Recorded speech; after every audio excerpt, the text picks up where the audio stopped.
నమస్తే, నేను Priyanka. Welcome to even TV news. వివరాల్లోకి వెళ్తే చిత్తూరు జిల్లాలో మామిడి భారీగా దిగుబడి వచ్చినప్పటికీ కనీస మద్దతు ధర లేక రైతులు ఆవేదన వ్యక్తం చేస్తున్నారు.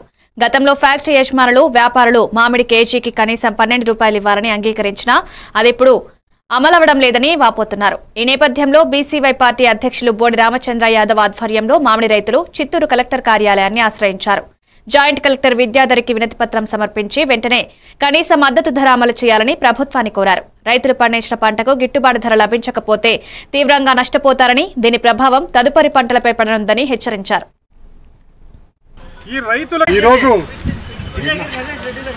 ఈ రాష్ట్రంలో ఈ చిత్తూరు జిల్లా మామిడి రైతులకు ప్రసిద్ధి చెందిన జిల్లాగా పేరు పొందింది. అటువంటి ఈ రాష్ట్రము, ఈ జిల్లాలో ఈ రాష్ట్ర ముఖ్యమంత్రి ఈ జిల్లాకు చెందినవాడు. ఈ రైతులకి ఈరోజు ఈ మామిడి రైతులకు వచ్చిన కష్టాలు ఇంకే రైతుకు రాని విధంగా ఉంది.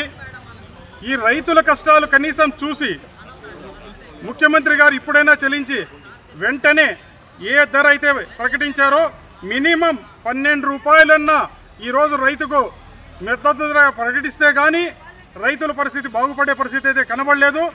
ఏదైతే ఈ ప్రభుత్వం ఆర్డర్స్ ఇస్తున్నారో వాటిని అధికారులు కూడా నిర్లక్ష్యం చేసే పరిస్థితి వస్తుంది. ఈరోజు ఏవైతే మీరు నిర్ణయాలు తీసుకుంటున్నారో, ఏ అధికారాన్ని అయితే మీరు పని చెప్తున్నారో అధికారులు కూడా మీ నిర్ణయాలను పట్టించుకోలేని పరిస్థితికి వచ్చేసినారు. కాబట్టి కనీసం ఇప్పుడైనా కన్ను తెరిచి రైతుల వైపు ఒకసారి చూడండి. రైతులు ఏ పరిస్థితుల్లో ఈరోజు ఉన్నారో మీరు కనీసం మద్దతు ధర ప్రకటించకపోతే రైతులు రాబోయే రోజుల్లో మీకు తగిన గుణపాఠం చెప్తారు. అమరావతిలో ఉన్న రైతులను రైతులుగానే చూస్తున్నారే కానీ మిగతా ఏ రైతులని కనీసం మీరు రైతులుగా గుర్తించలేకపోతున్నారు. ఈరోజు ఏ భూమి కావాలన్నా, ఏ ఇండస్ట్రీ పెట్టాలన్నా మీరు రైతులను వంచి నమ్మించి ఈరోజు భూములు తీసుకుంటున్నారు. అమరావతిలో ఇదే మాదిరి చేశారు. ఈరోజు నెల్లూరు జిల్లాలో కడేరులో కూడా రైతుల భూములు ఆక్రమించుకోవడానికి ప్రభుత్వాలు సిద్ధంగా ఉన్నాయే కానీ అదేవిధంగా కష్టపడి సంవత్సరం అంతా పంటను కాపాడి ఈ నెలలో పంట వస్తుందని తెలిసినా కనీసం మద్దతు ధరకు మీరు ముందుగా వాళ్ళకు కల్పించాల్సిన మద్దతు ధర కల్పించకుండా అన్యాయం చేస్తున్నారు. ఏదైతే మీరు ఇండస్ట్రీస్లో వాళ్ళకి సపోర్ట్ చేస్తున్నామో, సబ్సిడీస్ ఇస్తున్నామంటారో వాళ్ళు కూడా కనీసం రైతులకి ఈరోజు ఎవరికైతే వాళ్ళకి అనుకూలంగా ఉన్నారో వాళ్ళకు మాత్రం అమ్ముకునే అవకాశం ఇచ్చి వాళ్ళ పేరు మీద సబ్సిడీ వచ్చే విధంగా బయట రాష్ట్రాల్లో నుంచి ఎక్కడెక్కడైతే ఇటు తమిళనాడు నుంచి కానీ కర్ణాటక. విశాఖ భీమిలి ప్రభుత్వ పాఠశాలలో విద్యార్థులకు విద్యామిత్ర కిట్లను టీడీపీ రాష్ట్ర కార్యదర్శి గంటా నూకరాజు అందించారు. అనంతరం విద్యార్థులను ఉద్దేశించి మాట్లాడుతూ రాష్ట్రంలో కూటమి సర్కార్ విద్యా వ్యవస్థ మెరుగుకు విశేష కృషి చేస్తుందన్నారు. ప్రతి ఒక్క విద్యార్థి ప్రభుత్వం అందిస్తున్న సంక్షేమ పథకాలను సద్వినియోగం చేసుకుని ఉజ్వల భవిష్యత్తుకు శ్రీకారం చుట్టాలని పిలుపునిచ్చారు. తల్లిదండ్రులకు విద్యను నేర్పే ఉపాధ్యాయులకు ఉన్న ఊరికి మంచి పేరు తీసుకురావాలని గంటా నూకరాజు ఆకాంక్షించారు. ఈ కార్యక్రమంలో ప్రధాన ఉపాధ్యాయులు పి రమణ, ఇన్ఛార్జ్ ఉపాధ్యాయులు జి ప్రభాకర్, విద్యా కమిటీ చైర్మన్ శారద, టీడీపీ నాయకులు తదితరులు పాల్గొన్నారు.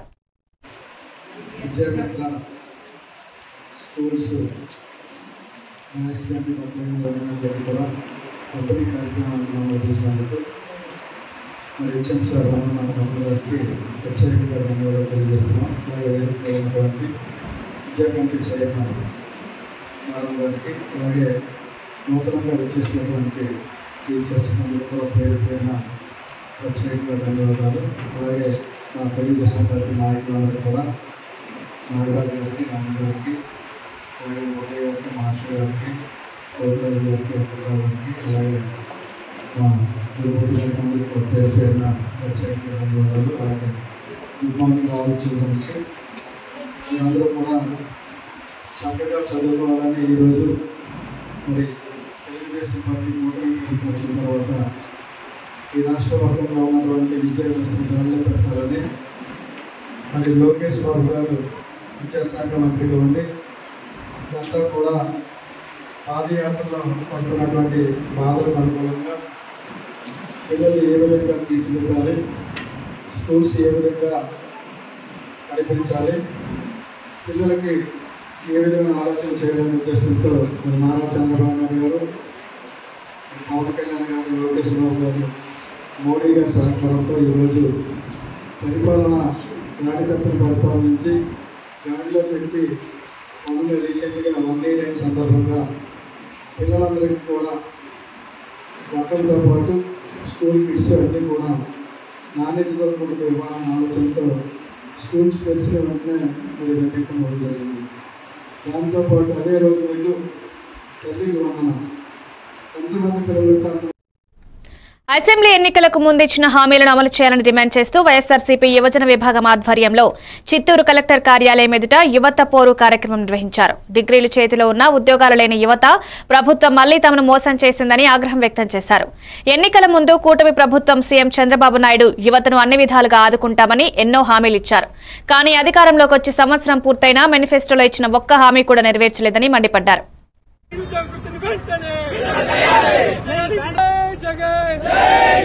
జగన్మోహన్ రెడ్డి గారి నాయకత్వం బకాయిలు వెంటనే చేయాలి, వసతి దీవెన వెంటనే చేయాలి, విద్యా దీవెన వెంటనే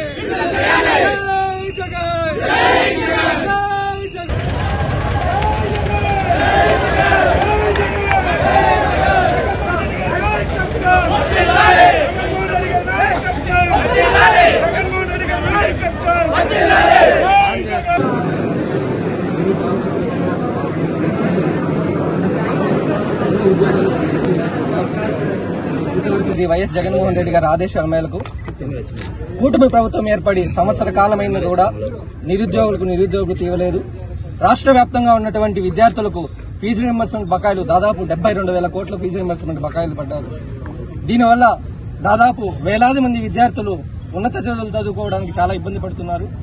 అదేవిధంగా వీళ్లు గవర్నమెంట్ వస్తూనే కూటమి ప్రభుత్వం ఏర్పడతానే సంవత్సరానికి 20 లక్షల ఉద్యోగాలు ఇస్తామని హామీ ఇచ్చారు. 20 లక్షల ఉద్యోగాలు ఇచ్చిన పాపాన పోలేదు, కానీ ఉన్న ఉద్యోగాలను కూడా పీకేశారు. ఏపీఎండీసీ గానీ, ఏపీ ఫైబర్ నెట్ గానీ, కార్పొరేషన్ లో గానీ, ఎండియూ వెహికల్స్ లో గానీ ఉన్న ఉద్యోగాలు వేలాది మంది నిరుద్యోగులందరినీ కూడా రోడ్డును పడేశారు. మేమందరూ కూడా వైఎస్ఆర్ కాంగ్రెస్ పార్టీ యువజన విభాగం తరఫున అన్ని జిల్లా కలెక్టరేట్ల ఎదుట నిరసన కార్యక్రమాలు తెలిపి జిల్లా కలెక్టర్ గారికి వినతి పత్రాలు ఇవ్వడం జరిగింది. ఇప్పటికైనా ఈ కూటమి ప్రభుత్వం ముద్దు నిద్ర లేస్తుందని మేము భావిస్తున్నాం. లేని పక్షంలో రాష్ట్ర వ్యాప్తంగా వైఎస్ఆర్ యువజన విభాగ ఆధ్వర్యంలో పెద్ద ఎత్తున పోరాటాలు చేస్తామని మేము తెలియజేస్తున్నాం. అదేవిధంగా ఈ సంవత్సర కాలంలో కూటమి ప్రభుత్వం ఏర్పడ్డాక ఈ తెలుగుదేశం, జనసేన, బీజేపీ ప్రభుత్వం చిత్తూరు జిల్లా మామిడి రైతులకు మద్దతుగా కాంగ్రెస్ పార్టీ పెద్ద ఎత్తున రోడ్డెక్కింది. జిల్లా కలెక్టర్ కార్యాలయం ఎదుట భారీ స్థాయిలో ఆందోళన చేపట్టిన కాంగ్రెస్ నాయకులు, కార్యకర్తలు రైతుల సమస్యలను ప్రభుత్వానికి అర్థమయ్యేలా గలమెత్తారు. ఈ సందర్భంగా కాంగ్రెస్ పార్టీ చిత్తూరు జిల్లా అధ్యక్షుడు పోటుగారి భాస్కర్ మాట్లాడుతూ జిల్లాలో ఉన్న 35 గుజ్జు పరిశ్రమలలో కేవలం 27 మాత్రమే పనిచేస్తున్నాయని ఆవేదన వ్యక్తం చేశారు. రైతుకు సరైన ధర లభించక మధ్యవర్తుల మోసానికి గురవుతున్నారని ఆరోపించారు. ప్రభుత్వం ప్రకటించిన ₹4 రాయితీతో పాటు ఫ్యాక్టరీ యజమానులు కేవలం ₹4 చెల్లిస్తున్నారని, అంటే మొత్తం ₹8కే మామిడికాయలు కొనుగోలు చేయబడుతున్నాయని, ఇది రైతుకు తీవ్ర అన్యాయమని పేర్కొన్నారు. చిత్తూరు జిల్లాలో తోతాపురి మామిడి మీద రైతుల మీద జరుగుతున్నటువంటి ఇబ్బందులు, రైతు పోతున్న నష్టాల గురించి జిల్లా జాయింట్ కలెక్టర్ గారిని కలవడం, వారికి రిప్రజెంటేషన్ ఇవ్వడం కూడా జరిగింది. అయితే ఇక్కడ ఉన్న ఫ్యాక్టరీలు ఒక మోనోఫైల్గా తయారయ్యి సిండికేట్ గా ఏర్పడి రైతుకి ప్రభుత్వం చెప్పినటువంటి ధర ₹8 ఫ్యాక్టరీ వాళ్ళు ఇచ్చేలాగా, ₹4 ప్రభుత్వం సబ్సిడీ ఇచ్చేలాగా కిలోకి ₹12 చొప్పున ఇమ్మని చెప్తే ఏ రోజు కూడా అది ఇవ్వటం లేదు. ఇవ్వకుండా ₹4 నుంచి ₹6 మధ్యనే రైతుకి చెడుతుంది. ఒక పక్క రాష్ట్రం నుంచి, ఇతర రాష్ట్రాల నుంచి కూడా మన రాష్ట్రంలోకి రావడానికి ఎక్కువ ప్రయత్నాలు జరుగుతున్నాయి. దీన్ని అరికట్టమని చెప్తాం. పైగా రాష్ట్రంలో ఉన్నటువంటి ఈ మ్యాంగోని వాల్యూ ప్రొడక్ట్స్ గా తయారు చేసి ఐస్ క్రీమ్ ఫ్యాక్టరీలు, అలా పాల ఫ్యాక్టరీలు, ఎన్నాటికి పల్ప్ గవర్నమెంట్ కలెక్ట్ చేసుకుంటే వాళ్ళు కొంటారు. అది మానేసేసి ఊరికే ఇది మొగ్గబెట్టి కోల్డ్ స్టోరేజ్ లేక నానా ఇబ్బంది పడే రైతును తీసుకొస్తున్నారు తప్ప వారు లేకుండా ఇప్పుడు ఈ పల్ప్ ఫ్యాక్టరీలన్నీ కూడా 35 దాదాపు ఉన్నాయి, 27 మాత్రమే వర్క్ చేస్తా ఉన్నాయి. వారు కూడా ఈ లోపల సిండికేట్ అయ్యి ప్రభుత్వం ఇచ్చేటువంటి ₹4 తీసుకుని వారు ఒక ₹4 ఇస్తూ ₹8 మాత్రమే, 8 నుంచి ₹7 నుంచి ₹8 మాత్రమే రైతుకు గిట్టుబాటు అవుతా ఉంది. ఇది మంచి పంట అయితే ఈ 4 రోజులు వేచి ఉండి కుళ్లిపోతే అది కూడా లేదు, దిగులుతో ఇల్లు చేరుతా ఉన్న పరిస్థితి రైతులు. కాబట్టి ప్రభుత్వం వెంటనే ఈ దళారీ వ్యవస్థను గాని, ప్రోత్సహించకుండా పోలీసులను కూడా సహకారం తీసుకుని వారిని వెంటనే అదుపులోకి తీసుకుని ఈ దళారులను కూడా ఈ నియంత్రించాల్సినటువంటి అవసరం ఎంతైనా ఉంది ప్రభుత్వం మీద. ఈ నష్టపోయినటువంటి రైతాంగాన్ని ప్రభుత్వం అన్ని విధాలు. మాజీ మంత్రి జిల్లా అధ్యక్షులు గుడివాడ అమర్నాథ్ ఆధ్వర్యంలో యువత పోరు నిరసన కార్యక్రమంలో నిర్వహించారు. అనకాపల్లి వైసీపీ కార్యాలయం నుండి యువత విద్యార్థులు నాయకులతో జిల్లా కలెక్టర్ కార్యాలయానికి ర్యాలీ నిర్వహించారు. అనంతరం కలెక్టర్ కార్యాలయంలో వినతి పత్రం అందజేశారు. ఈ సందర్భంగా యువజన విభాగం నాయకులు మాట్లాడుతూ కూటమి ప్రభుత్వం ఎన్నికల ముందు మేనిఫెస్టోలో చెప్పిన విధంగా విద్యార్థులకు ఫీజు రియంబర్స్మెంట్, నిరుద్యోగ యువతకు 3000 భృతి వెంటనే ఇవ్వాలని అన్నారు. ఈ కార్యక్రమంలో వైసీపీ విభాగ రాష్ట్ర నాయకులు పలిశెట్టి సురేష్, మలసాల కుమార్, పొల్లేటి వెంకటేష్ పాల్గొన్నారు.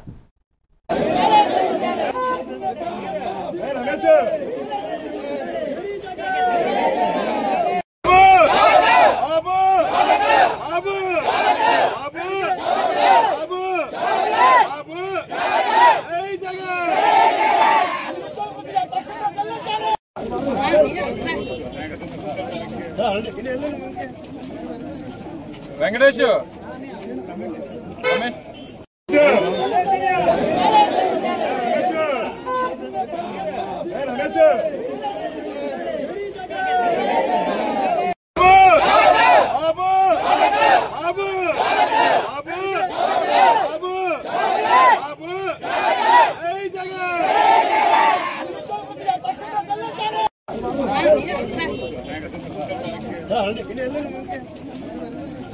వెంకటేష్ మున్సిపల్ ఇంజనీరింగ్ కార్మికుల పట్ల ప్రభుత్వం పట్ల మొండి వైఖరితో వ్యవహరించడం వల్లే రాష్ట్ర వ్యాప్తంగా నిరవధిక సమ్మెకు వెళ్లవలసిన పరిస్థితి వచ్చిందని విజయనగరం జిల్లా కార్మిక సంఘాల ఐక్యవేదిక జిల్లా కార్యదర్శి సిహెచ్ రామ్మూర్తి నాయుడు అన్నారు. నిరవధిక సమ్మెను రాజా మున్సిపల్ కార్యాలయం వద్ద ప్రారంభించారు. రాష్ట్ర వ్యాప్తంగా గత 47 రోజులుగా వేతనాలు పెంచాలని కార్మికుల ఆకలి కేకలు, అర్థనాదాలతో చేస్తున్న పోరాటం రాష్ట్ర ప్రభుత్వానికి కనిపించకపోవడం, వినిపించకపోవడం దుర్మార్గమని తీవ్రంగా విమర్శించారు. ఈ కార్యక్రమంలో కార్మిక సంఘాల నాయకులు హరిబాబు, అనిల్, మరియదాసు, కృష్ణ, గణపతి, మోహన్, రామకృష్ణ తదితరులు పాల్గొన్నారు. 7 సంవత్సరాలుగా వేతనాలు పెంచకపోవడం అన్యాయం, ప్రమాద బీమా ఇవ్వకపోవడం అన్యాయం, రిటైర్మెంట్ బెనిఫిట్లు ఇవ్వకపోవడం అన్యాయం, కనీస పెన్షన్ ఇవ్వకపోవడం అన్యాయం. వాక్యాలి ఇంజనీరింగ్ కార్మికుల ఐక్యత. రాష్ట్ర ప్రభుత్వం మొండి వైఖరి నశించాలి. రాష్ట్ర ప్రభుత్వం మొండి వైఖరి నశించాలి. పార్వతీపురం మన్యం జిల్లా కొమరాడ మండలం గంగరేగుల వలస వద్దన్న కెమికల్ కంపెనీని మూసివేయాలని సిపిఐ నాయకులు జీవన్, బుడితి అప్పలనాయుడు డిమాండ్ చేశారు. ప్రజలకు ఉపయోగపడే విధంగా ఫ్యాక్టరీలు ఉండాలని కానీ ప్రజలకు హానికరంగా ఉండే ఫ్యాక్టరీలను రద్దు చేయాలని సిపిఐ నాయకులు డిమాండ్ చేశారు. ఈ కంపెనీ వల్ల క్యాన్సర్ రోగులు ఊరంతా ఉన్నారని, వాళ్ళకి కంపెనీల వల్ల రసాయన కారణం వల్ల చుట్టుపక్కల గ్రామాలకు వ్యాపించి ఈ రసాయనాలు మారుస్తున్నాయని, ఇప్పటికైనా కంపెనీ మూసివేయకపోతే రానున్న కాలంలో పెద్ద ఆందోళన చేపడతామని తెలిపారు. భారత కమ్యూనిస్ట్ పార్టీ ఆంధ్రప్రదేశ్ రైతు సంఘ ఆధ్వర్యంలో పార్వతీపురం జిల్లా కొమరాడ మండలం గంగరేగవలస గ్రామం వద్ద అతి ప్రమాదకరమైన ఇప్పటికే క్యాన్సర్ వ్యాధితో సుమారు ఆ గ్రామంలో 10 మంది వరకు చనిపోయిన నేపథ్యంలో మొన్న మేము పరిశీలనకి వెళ్ళాం. అక్కడ ఆగ్రో కెమికల్ ఫ్యాక్టరీ అనేది ఉంది. స్టార్ క్రాప్ కెమికల్ ఫ్యాక్టరీ అనేది దాని తాలూకు వ్యర్థాల వల్ల ఈ క్యాన్సర్ వ్యాధి వస్తుంది అనేది తీవ్రంగా చర్చనీయాంశం. దీన్ని తక్షణమే ఏదైతే వ్యాధిగ్రస్తులకు బాధపడుతున్నటువంటి గ్రామం ఉందో ఆ గ్రామంలో సర్వే చేయాలి. దీనికి నిపుణులతోనూ సైంటిస్టులతోనూ పరిశీలన చేసి వాస్తవాలు ఏంటని తెలియజేయాలి. ఆ విధంగా ఏదైతే క్యాన్సర్ వ్యాధితో గ్రామంలో మృతి చెందుతున్నారో వారి కుటుంబాన్ని ఆదుకోవాలని చెప్పేసి మేము ఆంధ్రప్రదేశ్ రైతు సంఘం తరఫున ప్రభుత్వానికి విజ్ఞప్తి చేస్తున్నాం. ఈరోజు ఆ గ్రామంలో మరొక 10-15 మంది వరకు వ్యాధిగ్రస్తులై ఉన్నారు. అటువంటి నేపథ్యంలో ఈ వ్యాధి గల కారణాలేంటి, వ్యాధి యొక్క తీవ్రత గల ప్రధాన అంశాలేంటి, నిజంగా ఆ గ్రామంలో సుమారు 100కు సగం మంది క్యాన్సర్ వ్యాధితో బాధపడుతున్నారు. భారత కమ్యూనిస్టు పార్టీ, సిపిఐ, అలాగే ఆంధ్రప్రదేశ్ రైతు సంఘం ఆధ్వర్యంలో ఇటీవల కాలంలో కంపెనీని, పొలాలను, అలాగే గతంలో జంజావతి ప్రాజెక్టు నిర్మాణం అప్పుడు వర్క్ షాప్గా ఉపయోగించుకున్న షెడ్ను సిపిఐ పార్టీ రైతు సంఘం ఆధ్వర్యంలో బృందం పరిశీలించడం జరిగింది. అలాగే గ్రామంలో ఉన్న క్యాన్సర్ వ్యాధిగ్రస్తులను కూడా పరామర్శించడం జరుగుతుంది. ఈ సందర్భంగా సిపిఐ పార్టీ అలాగే రైతు సంఘం తరఫున ప్రధానంగా డిమాండ్ చేస్తుంది ఏంటంటే జిల్లా ఉన్నతాధికారులు వెంటనే చర్యలు తీసుకొని క్యాన్సర్కి ఏదైతే కారణమవుతుందో ఆ కెమికల్ కంపెనీని వెంటనే మూసివేయాలి. అలాగే కారణాలు తెలుసుకోవడానికి నిపుణులను సైంటిస్టులను పంపించాలి. ఇప్పటికే 10 మంది క్యాన్సర్ వ్యాధితో చనిపోయారు. ఇలా అనేక మంది ఇంకా మంచం మీద పడి ఉన్నారు. వాళ్ళందరి కుటుంబాలను కూడా ప్రభుత్వ ఉన్నతాధికారులు కలెక్టర్ మరియు ఉన్నతాధికారులు వెంటనే చొరవ తీసుకొని మన్యం జిల్లా తుమ్మరాడ గ్రామానికి చెందిన మడక రాధాకుమారి మంచానికే పరిమితమై లేవలేని పరిస్థితిలో ఉంది. ఆమెకు 2 కాళ్లు చేతులు పడిపోయి వీల్చైర్కే పరిమితమై జీవితాన్ని గడుపుతుంది. 2012లో ఈమెకు పెన్షన్ వచ్చింది. ఈ మధ్య కాలంలో పెన్షన్ రాలేదని కలెక్టర్ ఆఫీస్కు వచ్చి ఆవేదన వ్యక్తం చేసింది. ప్రభుత్వం వారు సర్వే ఎలా చేస్తున్నారో అర్థం కావడం లేదని బోరున విలిపించింది. కనీసం ప్రభుత్వం తరపు నుంచి వీల్చైర్ కూడా ఇవ్వలేదని అధికారులు ఏమీ తెలియనట్లు చూస్తున్నారని ఆవేదన వ్యక్తం చేసింది. ఇప్పటికైనా తన పరిస్థితి చూసి పెన్షన్ ఇప్పించాలని ప్రభుత్వాన్ని కోరుతుంది.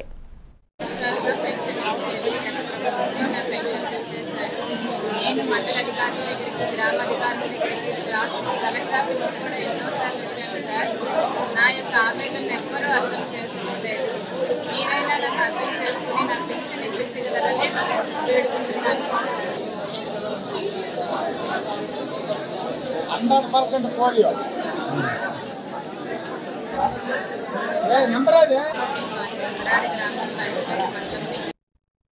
కర్నూలు జిల్లా ఎమ్మిగనూరు సర్కిల్లో ఉన్న ఎస్సీ సాంఘిక సంక్షేమ హాస్టల్లో భీమా కాలేజీలో చదువుతున్నటువంటి విద్యార్థులకు సీట్లు ఇవ్వమనడం బాధాకరమని డిఎస్ఎఫ్ జిల్లా అధ్యక్షుడు ధనాపురం ఉదయ్ అన్నారు. ప్రభుత్వ నిబంధనల ప్రకారం ప్రతి ఒక్క విద్యార్థికి హాస్టల్ సీట్ ఇవ్వాలన్నారు. అనంతరం సబ్ కలెక్టర్ కార్యాలయంలో ఇన్ఛార్జి కె వసుంధరకి వినతి పత్రం అందజేశారు. ఉన్నటువంటి సబ్ కలెక్టర్ ఆఫీస్ దగ్గర ఈరోజు ధర్నా కార్యక్రమం నిర్వహించడం జరిగింది.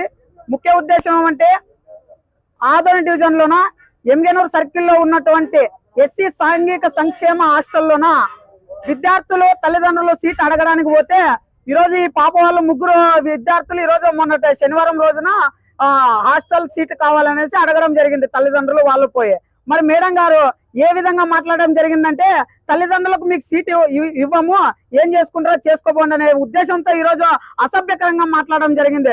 ఈరోజు ఎంతో పేద కుటుంబం నుంచి వచ్చి విద్యార్థులు ఈరోజు భీమా కాలేజీలోనే సీట్ రావడం జరిగింది. పాలిసెట్ ఎగ్జామ్ రాసి అక్కడ సీటు పొందినటువంటి ఘనత ఈ విద్యార్థులు. మరి ఈరోజు ఎక్కడో మాధవరం నుంచి ఎగ్జామ్స్ రాసి పరీక్ష ఫీజు కట్టుకొని మరి హాస్టల్ సీటు కోసం ఈరోజు వెళ్ళింటే మరి విద్యార్థులతోన మరి ఈ విధంగా మాట్లాడడం సీట్ ఇవ్వము, ఏం చేసుకుంటారో చేసుకోపోండి అనే ఉద్దేశంతో మాట్లాడడం చాలా దుర్మార్గమైన పరిస్థితి.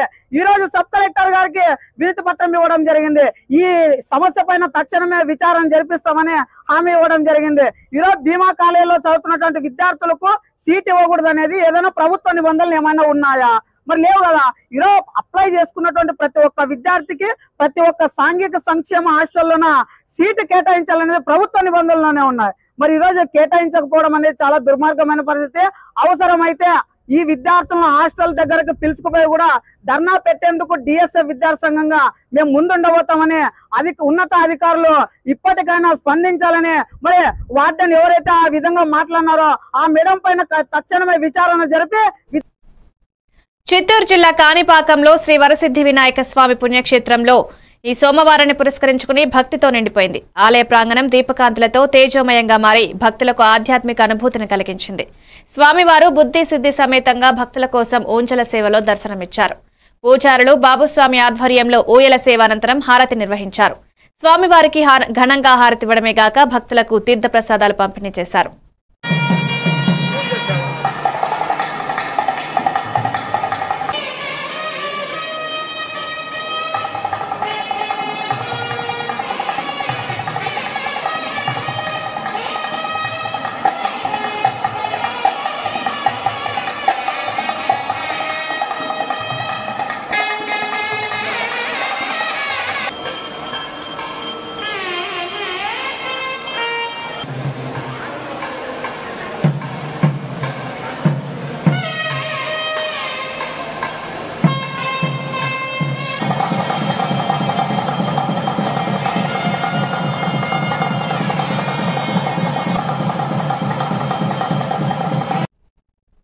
తిరుమల శ్రీవారిని ఏపీ ఎక్సైజ్ శాఖ మంత్రి కొల్లు రవీంద్ర దర్శించుకున్నారు. వీఐపీ విరామ సమయంలో సతీ సమేతంగా పాల్గొని మొక్కులు చెల్లించుకున్నారు. దర్శనానంతరం రంగనాయకుల మండపంలో కొల్లు రవీంద్రకు వేద పండితులు వేదాశీర్వచనం అందించగా ఆలయ అధికారులు శ్రీవారి తీర్థప్రసాదాలు అందజేసి పట్టువస్త్రంతో సత్కరించారు. ఆలయం వెలుపల కొల్లు రవీంద్ర మీడియాతో మాట్లాడారు.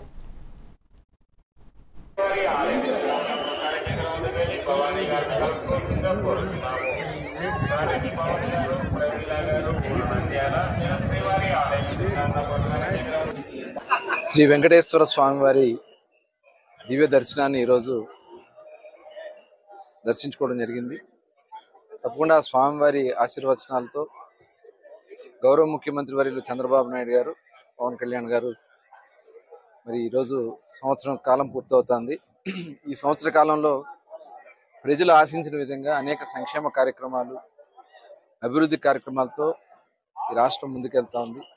ముఖ్యంగా పేదరికం లేని సమాజ నిర్మాణం కోసం ఇవాళ గౌరవ ముఖ్యమంత్రి గారు తీసుకున్నటువంటి నిర్ణయాల్లో P4 కార్యక్రమం కానీ, స్వర్ణాంధ్ర ప్రోగ్రాం కానీ, మరి మొన్న యోగా డే కూడా ప్రధానమంత్రి గారు రావడం, ప్రపంచ రికార్డు దాదాపు 3,10,000 మంది దగ్గర ఈ యోగాలో పార్వతీపురం మన్యం జిల్లా మక్కువ మండలం శాంతీశ్వరం పంచాయతీలో రైతులకు పట్టా రావడం లేదని ఆవేదన వ్యక్తం చేశారు. 2012లో 110 ఎకరాలకు సాగు చేస్తున్న భూములకు 1B పట్టా వచ్చిందని, జగనన్న ప్రభుత్వంలో 1B కోసం అప్లై చేస్తే రావడం లేదని తెలిపారు. రీసర్వేలో 1B రావడం లేదని MRO, VRO ఎన్నిసార్లు అడిగినా 1B రాదని చెప్తున్నారని వాపోయారు. బ్యాంకులకు వెళ్తే 1B తీసుకురండి, మీకు లోన్ ఇస్తామని చెప్పి పంపిస్తున్నారు.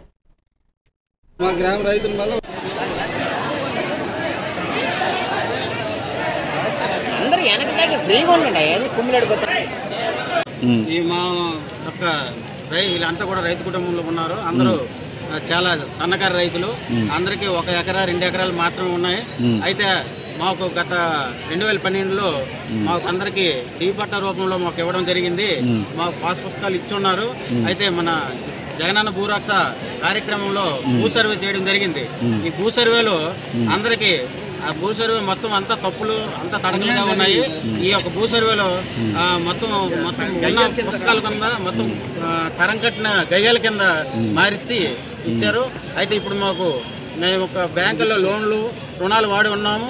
అయితే ఈ రుణాలు వాడి మళ్ళీ మేము రెన్యువల్ చేయడం కోసం మళ్ళీ బ్యాంకుకి వెళ్తే వాళ్ళు 1B కావాలని కోరుతున్నారు. 1B రాక మీకు MRO చుట్టూ వారాలు రోజు తిరగడం జరుగుతుంది. అయితే బ్యాంకులో MR ఆఫీసులో MRO ఇవ్వడానికి అవకాశం లేదు. ఈ 1B రాకపోవడం వల్ల మేము ఇవ్వలేమంటున్నారు. కాబట్టి మేము ఒక 1B రావాలని ఈ యొక్క ఆఫీసుకి శ్రీవారి కలెక్టర్ గారి వద్దకి మా యొక్క రైతులందరం కలిసి రావడం జరిగింది. ఈ యొక్క సమస్యను పరిశీలించి బాగా ఇది పరిశీలించి జాగ్రత్త మళ్ళీ 1B మాకు ఇప్పిస్తారని మేము నమస్కరిస్తూ కోరుచున్నామండి. అది మక్కువ మండలం శాంతేశ్వరం విలేజ్ మక్కువ పంచాయతీ. మాకు 110 ఎకరాల వరకు దీపట్టలో ఆడవాళ్ళ పేరున ఇప్పుడు 2012లో ఇచ్చారు సార్. మళ్ళీ జగనన్న భూరక్ష ఇది వచ్చినప్పుడు వాటిలో మళ్ళీ రీసర్వే చేసినప్పుడు మాకు పూర్తిగా 1B రాకుండా ఉంది సార్. 1B రావట్లేదు. బ్యాంక్కి వెళ్తే బ్యాంకు వాళ్ళు 1B తెమ్మంటారు. అలాగే 1B రావట్లేదు. MRO ఆఫీస్ తిరిగినా మాన్యువల్ 1B కూడా ఇవ్వట్లేదు. కొన్ని తప్పులు తడకలుగా రైతులు కూడా కొన్ని తప్పులు తడకలుగా చేసి ఉన్నారు. 2023 మాకు రీసర్వ్ అయిపోయి ఇప్పటికి మాకు 1B లేవు. బ్యాంకుకి వెళ్తే బ్యాంకు వాళ్ళు మమ్మల్ని పట్టించుకోవట్లేదు. మాకు తగిన న్యాయం చేస్తారని మేము కలెక్టర్ వచ్చాము. హైదరాబాద్ శివారులో నార్సింగ్ లో భారీగా డ్రగ్స్ పట్టుకున్నారు. టీనాబ్ నార్సింగ్ పోలీసుల జాయింట్ ఆపరేషన్ సందర్భంగా అల్కపురి కాలనీలో 30 లక్షల విలువైన STCP పిల్స్, కొకైన్ స్వాధీనం చేసుకున్నారు. ఈ సందర్భంగా ఒక నైజీరియన్ తో పాటు 2 లోకల్ పెడ్లర్స్ ను పోలీసులు అరెస్ట్ చేశారు. మణికొండలో ఓ లగ్జరీ ఫ్లాట్ అడ్డాగా డ్రగ్స్ దద్దా కొనసాగుతోంది. గోవా నుంచి డ్రగ్స్ తీసుకొచ్చి హైదరాబాద్ లో ఈ ముఠా అమ్ముతుంది. ఈ ముఠాలో విస్టమ్ ఒనేక, మణికొండకు చెందిన గోపిశెట్టి రాజేష్, వెస్ట్ గోదావరికి చెందిన బొమ్మ దేవర వీర్రాజు ఉండగా వారిని పోలీసులు అదుపులోకి తీసుకున్నారు. యాంటీ నార్కోటిక్ బ్యూరో వాళ్ళు ప్లస్ నార్సింగి పోలీసులు కలిసి అల్కాపురి టౌన్షిప్ లో ఒక అపార్ట్మెంట్ లో ఆన్ ఇన్ఫర్మేషన్ రైడ్ కండక్ట్ చేయడం జరిగింది. దీంట్లో 107 గ్రామ్స్ కొకైన్, తర్వాత 25 గ్రామ్స్ మన ఎక్స్టటిక్ టాబ్లెట్స్ ఇవి సీజ్ చేయడం జరిగింది. దీని వాల్యూ అందాజా ఒక 30 lakhs ఉంటుంది. ఆ ముగ్గురులో ఒక అతను నైజీరియన్ ఉన్నాడు, 2 లోకల్స్ ఉన్నారు. ఈ యాక్చువల్గా మన లోకల్లో ఉన్న వ్యక్తి మణికొండ అతను రాజేష్ అని, తర్వాత రాజమండ్రికి చెందిన వీర్రాజు. వీళ్ళిద్దరు కూడా ఈ నైజీరియన్ ఎవరైతే ఒనేకా అనే వ్యక్తికి ముందు నుంచి పరిచయం కస్టమర్స్ గా, దాని తర్వాత ఇది బిజినెస్ మోడల్లో తీసుకొని వచ్చి పెద్దవాళ్ళకి పరిచయం అయిన తర్వాత కొంతమంది సప్లై చేయొచ్చు అని చెప్పి అతనితో రిలేషన్ పెట్టుకోవడం జరిగింది. మోడల్స్ లోనే వస్తారు, ఒకసారి బస్ లో, ఒకసారి ప్రైవేట్ వెహికల్స్, ఎట్లా దీనికి ఏమి స్పెసిఫిక్ మోడ్ అంటూ ఏం లేదు. ట్రాన్స్పోర్టేషన్ ఫ్రీ అయిపోయింది కదా, ఇప్పుడు అన్ని రకాలుగా వాడుతున్నారు. ఎక్కడ వాడికి ఆ రోజు ఇదేం పెద్ద ప్రీ ప్లాన్డ్ కాదు, ఆ రోజు వాళ్ళకి ఈ గోవా మనకి వెళ్ళే బస్సులు ఉంటాయి, ముంబై నుంచి ఇటువైపు వచ్చేవి ఉన్నాయి, ట్రైన్ లో వచ్చేవి ఉన్నాయి. అట్లా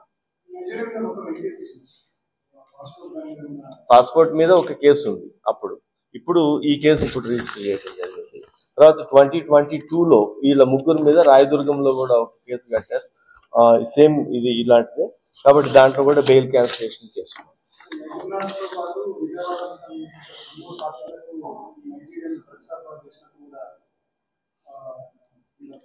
ఇప్పుడు ఈ నైజీరియన్ కానీ వీళ్ళు కానీ, ఇప్పుడు మన దగ్గర ఉన్న పట్టుకున్న వీర్రాజు కానీ, రాజేష్ కానీ, నైజీరియన్ కానీ, వీళ్ళు చెప్పే ప్రాథమిక సమాచారాన్ని బట్టి ఇప్పుడు మనం అన్ని డిస్కస్ చేసుకోలేము. వాళ్ళు చాలా ఇన్ఫర్మేషన్ ఉంది, వర్కౌట్ చేస్తున్నారు. దాని తర్వాత వాళ్ళని మళ్ళీ మనం పోలీస్ కస్టడీ తీసుకొని క్రాస్ చెక్ చేసుకున్న తర్వాత వివిధ కోణాల్లో సైబర్ నేరాలు చేస్తూ కోట్ల రూపాయల డబ్బులు దండుకుంటున్న నిందితులపై ఆదిలాబాద్ జిల్లా పోలీసు యంత్రాంగం ఉక్కుపాదం మోపుతోంది. ఈ క్రమంలోనే ప్రత్యేక బృందం ఏర్పాటు చేసి మధ్యప్రదేశ్లో 2 సైబర్ నేరగాళ్లను పట్టుకోవడం జరిగిందని జిల్లా ఎస్పీ అఖిల్ మహాజన్ వివరాలు వెల్లడించారు. ప్రతిరోజు 70 మంది బాధితులకు మెసేజ్లు పంపుతూ నెల రోజుల్లో దాదాపు 900 మందికి డబ్బు పంపించి వారిని వలల్లో దించే ప్రయత్నం చేస్తుంటారు. ఈ ముఠా ఏర్పాటు చేసిన గ్రూప్లో జాతీయంగా 250 మంది బాధితులను ఉన్నట్లు గుర్తించారని, ప్రతిరోజు జనం లక్షల్లో మోసపోతున్నారని, ఈ కేసుకు సంబంధించి జాతీయంగా అంతర్జాతీయంగా ఉన్న నిందితులను పట్టుకోవడానికి ప్రత్యేక చర్యలు చేపడుతున్నట్లు జిల్లా ఎస్పీ అఖిల్ మహాజన్ ఐపీఎస్ తెలిపారు. జిల్లా సైబర్ పోలీస్ విక్టిమ్ తో 5,03,000 రూపీస్ ఫ్రాడ్ చేశారు. అతనికి టికంగఢ్ మధ్యప్రదేశ్ నుండి పట్టుకోవడం జరిగింది. ఈ వీళ్ళు ఇప్పుడు దాదాపు ఒక నెలలో 910 మెంబర్స్తో ఇట్లయినా ఫ్రాడ్ చేశారు. అది కాకుండా ఇట్లయినా ఇప్పుడు మనం పట్టుకునే వాళ్ళలాగా ఆల్మోస్ట్ 200 మెంబర్స్ ఇంకో ఉన్నారు. ఈ మొత్తం ర్యాకెట్ వేరే కంట్రీస్ నుండి ఒక చిన్న కాల్ సెంటర్ పెట్టి నడుస్తుంది. మేబీ కంబోడియా ఉండొచ్చు, లేకపోతే సౌత్ ఈస్ట్ ఏషియన్ కంట్రీస్, అక్కడ ఎక్కడైనా వాళ్ళు అక్కడ ఈ చిన్న కాల్ సెంటర్ లాగా పెట్టి అక్కడ నుండి ఇది ఫ్రాడ్స్ చేపిస్తున్నారు. ఈ స్పెసిఫిక్ కేసులో వీళ్ళ ఎంఓ ఏంటి అంటే, మీకు ఒక వర్క్ ఫ్రమ్ హోమ్ ఒక మెసేజ్ వస్తుంది, మీరు అది జాయిన్ చేస్తే మీకు ఒక టెలిగ్రామ్ గ్రూప్లో జాయిన్ చేయమని వాళ్ళు చెప్తారు. ఆ జాయిన్ చేస్తే వాళ్ళు ఒక టాస్క్ ఇస్తారు, చిన్న టాస్క్స్ ఉంటుంది. ఇంతకుముందు కూడా కంబోడియా నుండి మనం 2-3 అక్యూజ్డ్ ఇట్లయినా పట్టుకున్నాము, సేమ్ టాస్క్స్ ఉంటున్నాయి. వీళ్ళు గూగుల్లో ఒక జారా కంపెనీ లేకపోతే మ్యాంగో కంపెనీ అట్లా పేరు సెర్చ్ చేయమని చెప్తారు. మీరు అది స్క్రీన్ షాట్ వాళ్ళకి టెలిగ్రామ్లో పంపిస్తే మీకు ఫస్ట్ వాళ్ళు 150 రూపీస్ ఇస్తారు. మన విక్టిమ్ వీళ్ళకి 50,000 చేసి. రంగారెడ్డి జిల్లా రాజేంద్రనగర్ ట్రాఫిక్ పోలీస్ స్టేషన్ లిమిట్లో గగన్ పహాడ్ వద్ద ఒకే ద్విచక్ర వాహనంపై 8 మంది యువకులు ప్రమాదకర రీతిగా ప్రయాణిస్తూ స్టంట్లు చేశారు. ఈ విషయాన్ని గమనించిన కొందరు వాహనదారులు వీడియో తీసి ట్విట్టర్లో, సోషల్ మీడియాలో పోలీసులకు ఫిర్యాదు చేశారు. ఈ ఘటనపై వెంటనే స్పందించిన రాజేంద్రనగర్ ట్రాఫిక్ ఇన్స్పెక్టర్ రాజేందర్ గౌడ్ 8 మంది యువకులను అదుపులోకి తీసుకుని పోలీసులకు అప్పగించారు. వీరిలో కొంతమంది మైనర్లు ఉన్నట్లుగా రాజేంద్రనగర్ ట్రాఫిక్ సిఐ తెలిపారు. దాని ఆధారంగా మేము బండిని ట్రేస్ చేయడానికి స్పెషల్ టీమ్ ఫామ్ చేసి బండిని మరియు బండిపై ఉన్నటువంటి 8 మంది వ్యక్తులను అదుపులోకి తీసుకోవడం జరిగింది. వారిని విచారించగా రీల్స్ చేయడం కోసమని గగన్పాడ్ నుంచి సాతంరాయ్ వరకు వాళ్ళు 8 మంది బైక్ పైన బాధ్యతారాహిత్యంగా వెళ్ళినట్టుగా మేము అబ్జర్వ్ చేయడం జరిగింది. ఇవి updates. Keep watching even TV news.